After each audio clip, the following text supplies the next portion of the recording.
કા કાડોડા કરી હોય એ મુકામ માર્યો બોલ રાધા કે માર્યો એ નક્કી કાંઈક ખોલકારને સાળો કર્યો ના મેં રાધા કે નો પગ દબાવ હોતે જીવન મે હાર્યો અને આપણા પપ્પા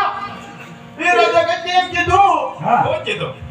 સે આ કાળબુરિયો ધાર હા હું નો ખાઉં મારા ઘરના નો ખાય એટલે બધા સગીને પપ્પા હો હા હું નો ખાઉં સગીને પપ્પા નો ખાય મારા છોકરા નો ખાય મારા ગધડા નો ખાય મારા ખોલકાય નો ખાય કરીને પપ્પા મને માર્યો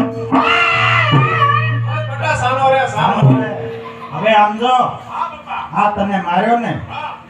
અને ઝાર મારા ખોલકા નો ખાય એમ કીધું એમ કહી દીધું પપ્પા પણ હવે જો આખા તળાજા ને કાળબુરિયો ઝાર નો ખવારું ને તો હું નિમસન શેઠ નહીં આમ તો પપ્પા હું એને દાબો તો દેતો આવ્યો છું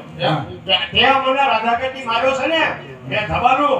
આ ધબાલું નું પરિણામ તું છે જોઈ લેજે રાધાકાજી હું મારા પપ્પાને કહી દેવાનો એમ કહી આવ્યો છું કોણ આવ્યો બાપા વાળો શેઠાણી હા શેઠ તમે જાઓ હા હું હવે જોઉં છું આનો બદલો લાવશું એના ખોલકા નો ખાય પણ આખા તળાજા ને જો કાળબુરિયો ઝાર નો ખવારું ને તો હું નિમસન શેઠ નહીં હું મારા ગુરુજી પાસે જાઉં છું હાલો બેટા આપણે જઈએ હાલો હાલો હવે હું મારા ગુરુજી પાસે જાઉં